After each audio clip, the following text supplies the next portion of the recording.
Madame, Monsieur, bonjour, bienvenue à cette édition. Voici les principaux titres de l'actualité.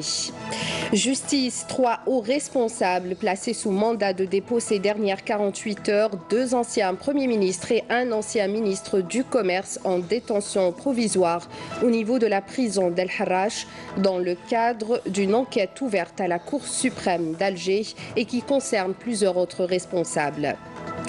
Le bac, c'est dimanche prochain, dernière ligne droite pour les révisions. Nous allons voir dans ce journal certaines méthodes de travail qui s'avèrent très efficaces pour certains candidats. Et à Boumerdès, lancement de la saison estivale, renforcement de capacité d'accueil, aménagement des plages et plusieurs autres mesures sont prises pour accueillir les estivants. Bienvenue à tous. Comme je l'annonçais en titre, en justice, 3 hauts responsables ont été placés en détention provisoire à la prison d'El Harrach ces dernières 48 heures. Il s'agit des 2 anciens premiers ministres, Ahmed Yahya et Abdelmalek Sellel, ainsi que l'ancien ministre du Commerce, Amara Ben Younes, suite à une enquête ouverte au niveau de la Cour suprême d'Alger relative à la prévention et à la lutte contre la corruption, dilapidation de deniers publics et abus de pouvoir. L'enquête concerne également 12 anciens responsables du gouvernement. Amel Bouakba. Journée mouvementée hier à la Cour suprême. Une journée marquée par 2 auditions qui ont défrayé la chronique, suivies de 2 décisions, et pas des moindres. En début de matinée, c'est l'ancien Premier ministre Abdelmalek Sellel qui a été auditionné par le juge d'instruction près la Cour suprême pendant 5 heures. Il sera finalement embarqué dans un fourgon cellulaire des forces de l'ordre en direction de la prison d'El Harrach. Aux environs de 14 heures, l'ancien ministre du Commerce, Amara Ben Younes, fait son entrée à la Cour suprême. Il sera entendu par le juge enquêteur pour sortir 4 heures plus tard, placé lui aussi en détention provisoire à la prison d'El Harrach. Le juge d'instruction avait la possibilité de libérer l'ancien Premier ministre ou de le placer sous contrôle judiciaire, ou comme aujourd'hui, de le mettre en détention provisoire. Cela n'intervient pas dans le cadre d'un jugement, mais constitue plutôt une procédure qui est du ressort du juge d'instruction près la Cour suprême. Cette détention peut durer 3 jours et le prévenu a le droit de présenter un pourvoi en cassation devant la chambre d'accusation formée près la Cour suprême. Aux abords de l'instance judiciaire, les organes de presse présents en force sont à l'affût de la moindre information. Mais ce n'est qu'en fin d'après-midi que la Cour suprême rend public les chefs d'inculpation retenus à l'égard des 2 inculpés. Ils sont poursuivis pour attribution d'indus avantages dans le cadre de l'octroi de marchés publics et de contrats, dilapidation de deniers publics, abus de fonction et conflit d'intérêts.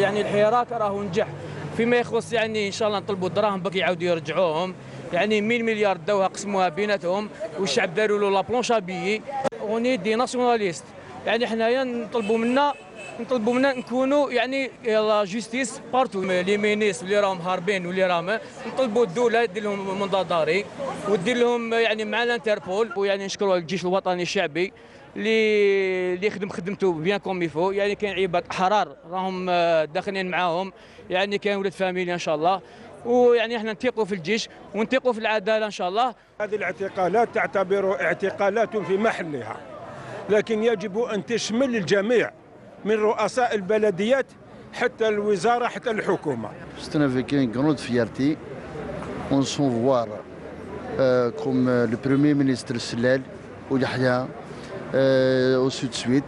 قلت لك ربي يجيب لنا ناس الملاح اللي يسقموا البلاد ويروحوا على الناس السراقين هذو وفي بلاد الجيري وخلاص. La veille, c'était l'ex-premier ministre Ahmed Yahya qui a été placé en détention provisoire à la prison d'El Harrach pour plusieurs chefs d'inculpation liés à la dilapidation de deniers publics, d'abus de fonction et d'octroi d'indus privilèges.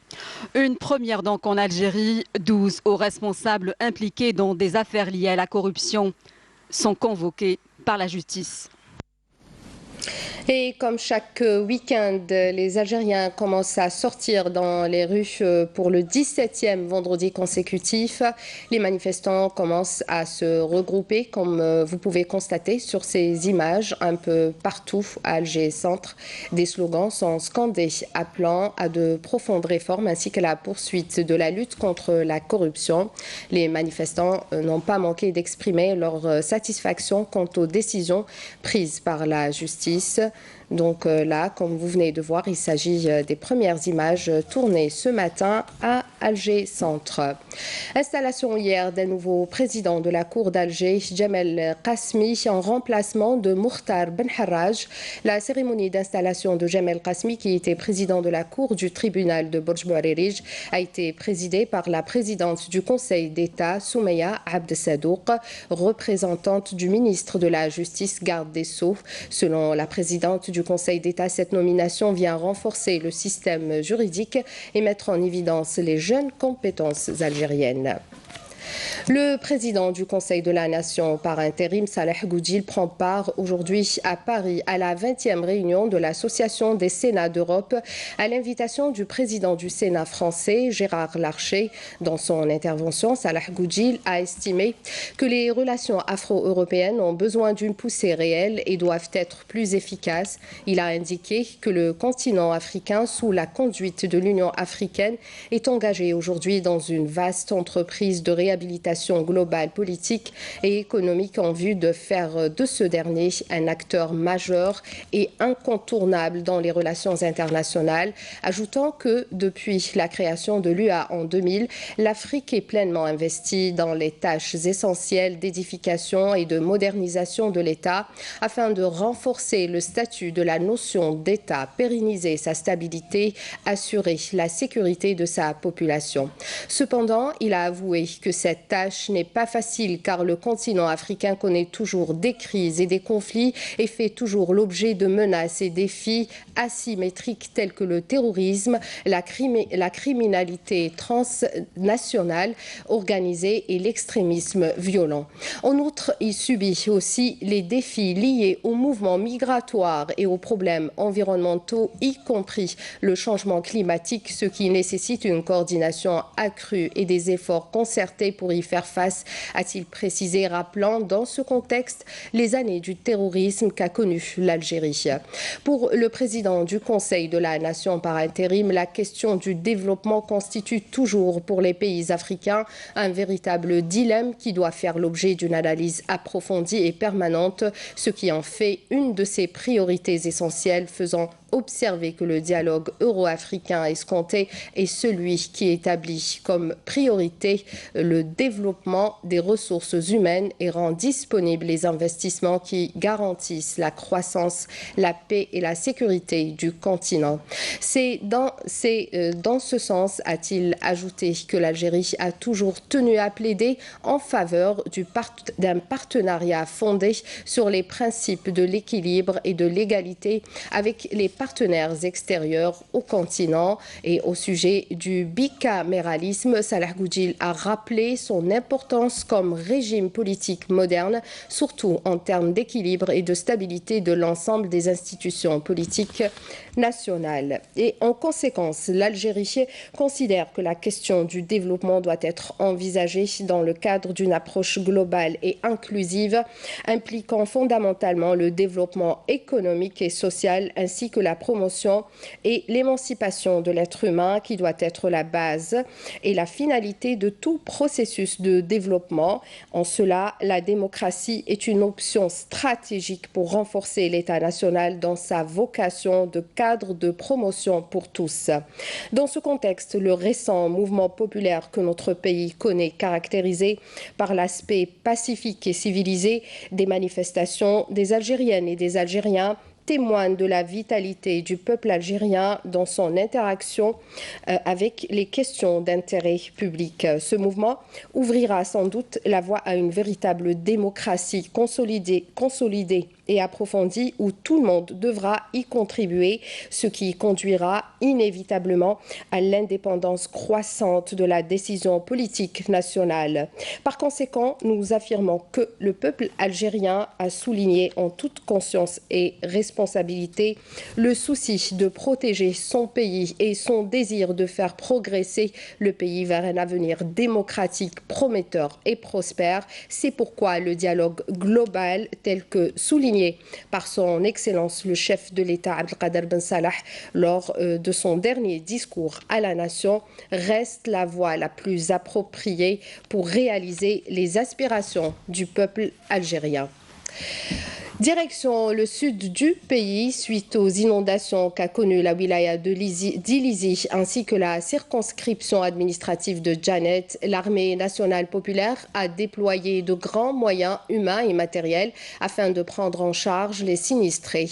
L'ouverture des routes ainsi que l'évacuation des personnes enclavées, en plus de l'acheminement des différentes aides aux citoyens de ces localités. Adel Bouhames. Si aujourd'hui nous sommes sains et saufs, c'est grâce à Dieu et grâce à notre armée qui a de tout temps répondu présente.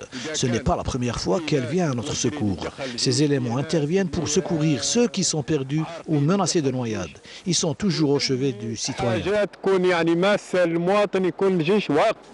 Une armée qui répond à chaque appel de détresse, d'où qu'il provienne en Algérie. Cette fois, l'appel a été lancé à partir d'Ilizi et l'armée était présente en un laps de temps très court pour éviter le pire aux victimes des inondations. Et cela en exécution des instructions du général de corps d'armée Ahmed Gaïd Salah. Nous appréhendions beaucoup le débordement du Grand Oued. Nous avions peur pour notre cheptel et pour les éleveurs de la région de Oued Tram Tilemskni. Nous avons immédiatement appelé l'armée qui a dépêché un hélicoptère pour nous approvisionner et nous secourir. En plus de l'évacuation des personnes encerclées par les eaux dans les zones enclavées, grâce aux moyens humains et matériels déployés au niveau du secteur opérationnel d'Ilizi en 4e région militaire, 26 tonnes d'aide humanitaire destinées aux habitants sinistrés de la wilaya ont été acheminées à bord d'un vol militaire spécial à partir de la base aérienne de Boufarik, en 1e région militaire. Des aides fournies par le ministère de l'Intérieur et l'association des oulémas musulmans de la wilaya de Borj Bouarerej. Nous avons été secourus grâce à l'intervention énergique des autorités militaires représentées par le secteur opérationnel d'Ilizi en 4e région militaire, qui a acheminé l'aide nécessaire aux sinistrés, notamment aux nomades. Ils nous ont vraiment épargné le pire.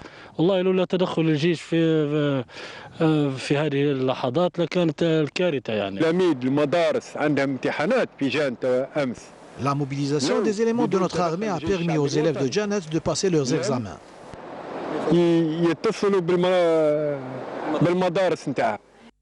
Une mobilisation qui confirme encore une fois l'étroite relation qui a toujours lié l'armée à son peuple.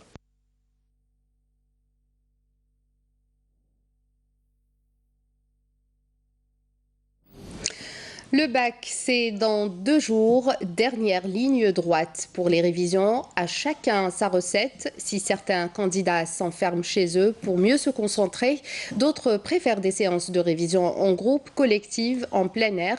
L'important est de déstresser, quelle que soit la méthode de travail. Hasna Zoubiri. Nul ne peut être à l'abri du stress avant ou lors de l'examen. Pour gérer son stress, Fehmi, 18 ans, a décidé de préparer son examen du baccalauréat en groupe et en dehors de la maison.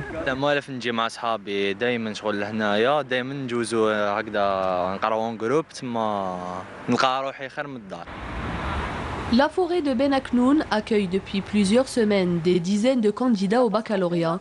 Seuls ou accompagnés de leurs amis, ces élèves ont trouvé le calme et la tranquillité tant recherchés. Je suis en 3e année langue étrangère, espagnole, et on est en plein préparatif pour l'examen du bac. Alors, les révisions collectives, ça m'apporte un peu, oui, parce que dans l'air pur, ça déstresse un peu.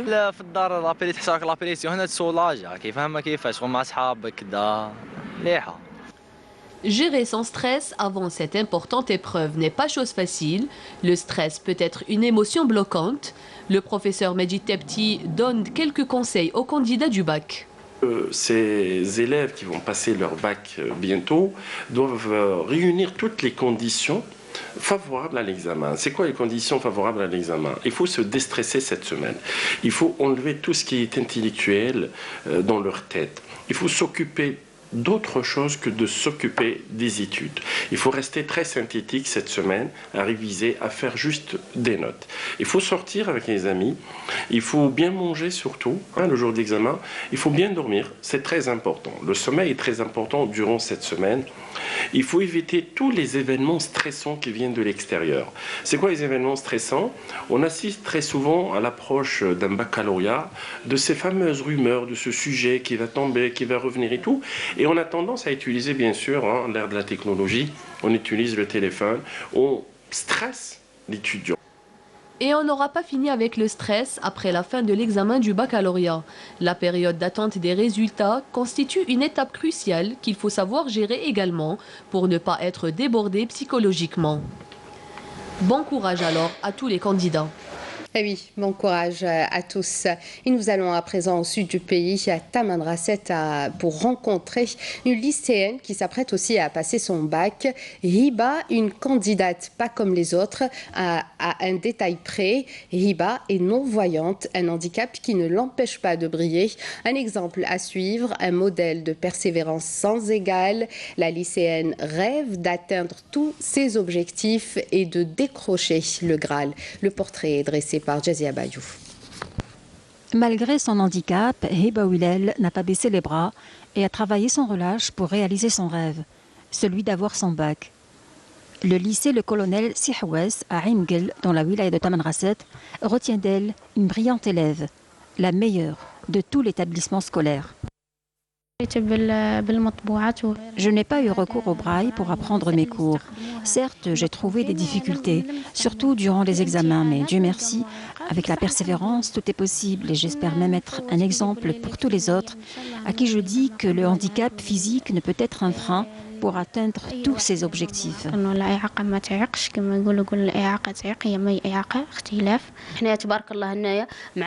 Depuis le début, nous l'avons soutenue. Nous lui répétions tous les cours qu'elle arrivait à apprendre par cœur. Elle nous avait appris qu'elle désirait suivre la filière des langues ou bien étudier dans une école supérieure.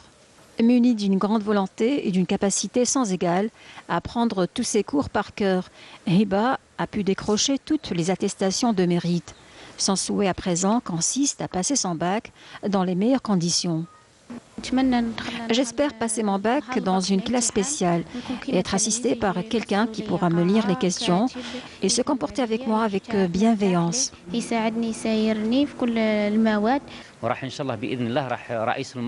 Le directeur du centre prendra en charge cette candidate. Elle sera accompagnée par une autre personne durant toute l'épreuve du bac. Son travail consiste à lire les questions et d'écrire toutes les réponses qui seront communiquées par la candidate.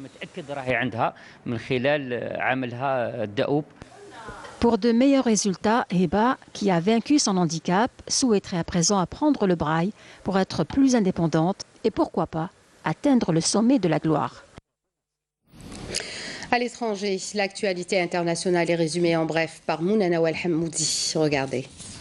Au moins 28 personnes, dont 7 civils, ont été tuées dans des bombardements russes et syriens contre la région d'Idleb, dans le nord-ouest de la Syrie, en dépit d'une trêve annoncée par Moscou. Les 7 civils ont péri dans des bombardements de la province d'Idleb, tandis que les 21 djihadistes ont été tués dans des raids aériens.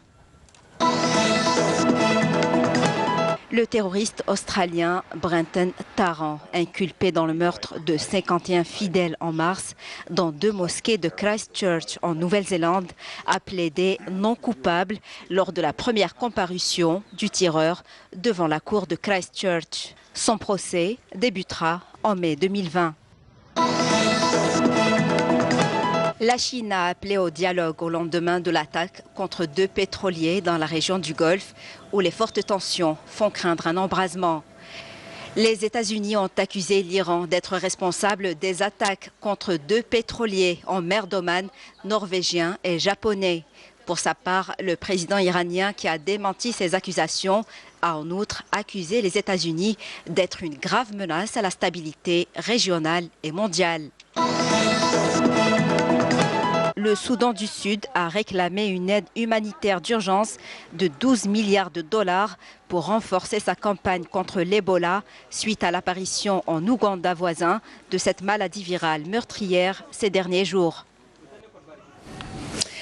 Et l'été arrive à grands pas et pour la saison estivale 2019, la wilaya de Boumerdès a mobilisé tous les moyens humains et matériels pour un meilleur séjour des estivants. Pas moins de 47 plages sont ouvertes cette année à la baignade. Les capacités d'hébergement ont été augmentées pour atteindre les 2406 lits au niveau des hôtels. Le reportage est de Khalil Touati, le récit de Bedia Amarni. C'est l'une des plus belles plages ici à Boumerdès. Elle est située en plein centre-ville. Elle est bien desservie en transport. C'est mieux organisé que l'année dernière.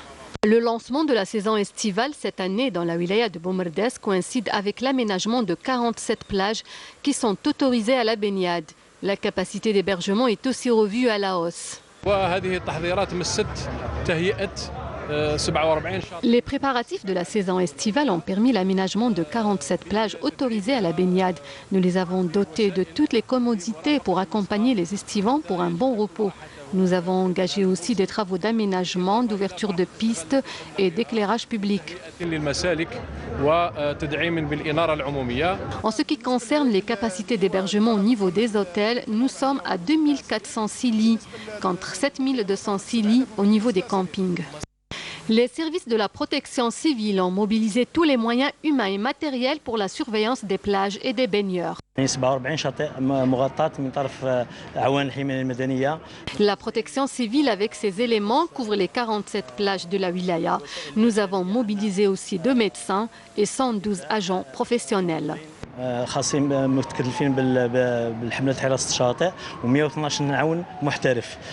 Pour assurer les meilleures prestations de services et permettre un meilleur séjour aux estivants, un concours de la meilleure commune littorale est organisé cette année à Boumerdès. Et du soleil au sport.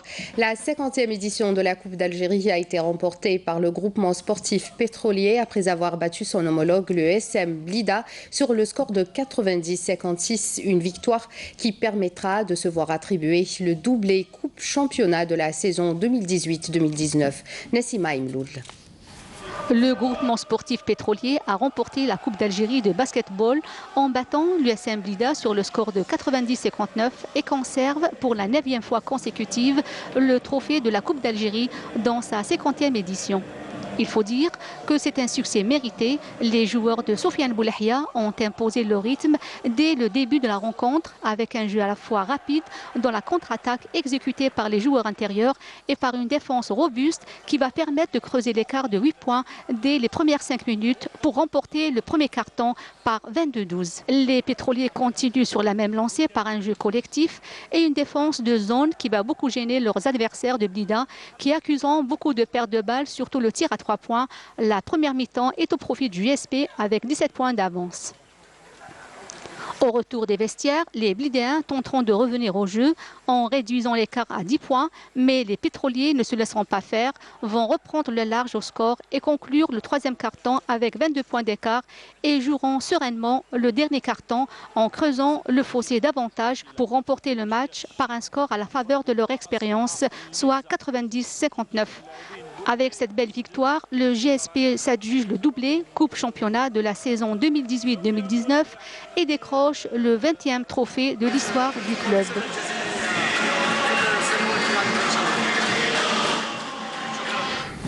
Culture à présent, remise hier soir du prix Ali Maachi à l'Opéra d'Alger. Des jeunes créateurs littéraires et artistes dans différents domaines ont été honorés en présence de la grande famille artistique. Siham Kenouch. La 13e édition du prix du président de la République, Ali Maachi, a eu lieu hier soir à l'Opéra d'Alger, Boualem Bessayah. Ils étaient 280 participants. Il y a eu 24 lauréats dans 8 domaines artistiques. Par la même occasion, Madame la ministre Mariam Merdassi a fait une déclaration. Donc il y a une convention cadre qui va être signée les prochains jours, mais on fait d'abord l'annonce donc avec différentes structures et différentes sociétés d'assurance nationale, avec la CAR, la CAT et la SAA, pour que les artistes et tous les gens du secteur de la culture puissent bénéficier d'un certain nombre d'avantages. Donc, et puis aussi, on va avoir d'autres discussions aussi avec d'autres membres, d'autres ministères pour avoir d'autres avantages pour les artistes. Les jeunes lauréats vont être suivis, leurs œuvres vont voir le jour, ils vont être édités, montés sur scène. L'Office national des droits d'auteur s'en chargera. Sur scène, un orchestre symphonique. Ce sont les étudiants de l'Institut supérieur de musique qui ont enchanté le public présent ce soir-là.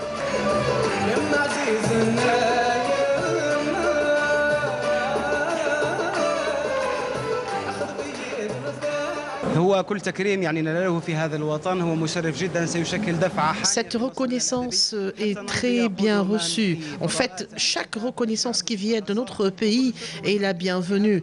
Nous remercions l'Algérie pour tout ce qu'elle fait pour sa jeunesse.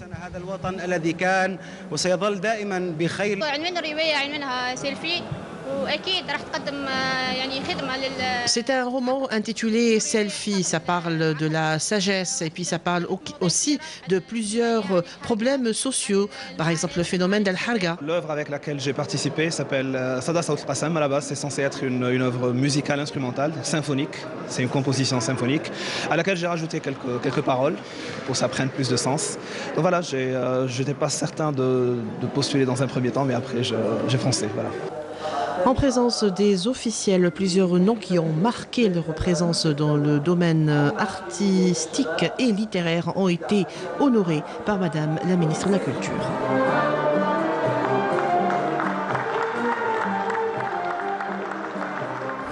Félicitations à tous les lauréats. Direction Al-Bayad à la découverte de ces gravures rupestres datant de la préhistoire. Ces dessins qui résistent encore à la dégradation des sites, puisque ces sites archéologiques sont complètement abandonnés. Ils ne sont pas protégés, malgré leur importance culturelle et historique. Ils n'ont connu aucune opération de rénovation et continuent malheureusement de subir des actes de vandalisme, nous dit Rahim Abdelaziz. Le Sahara vibre au rythme de sa faune et sa flore.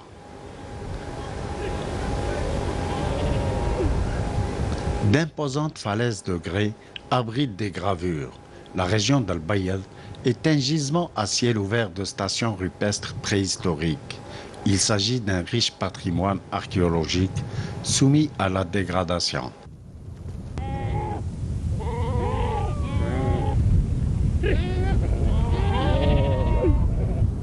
On compte quelques 40 sites de stations rupestres. Malheureusement, ces sites ne sont pas protégés et subissent des actes de vandalisme. C'est des sites qui sont en plein désert. Personne ne peut assurer leur défense plutôt.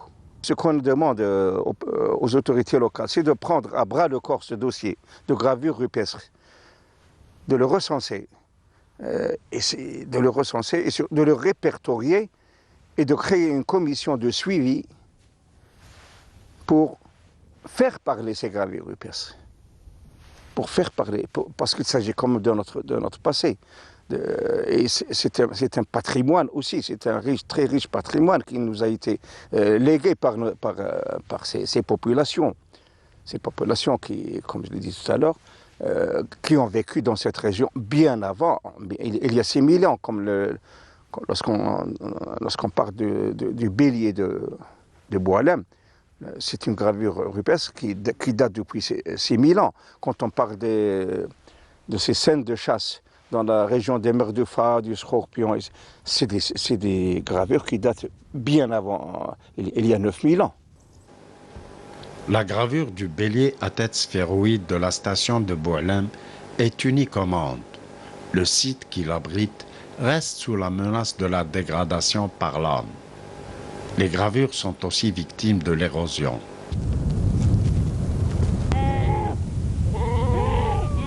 En somme, protéger ce patrimoine de portée universelle demeure bel et bien une urgence.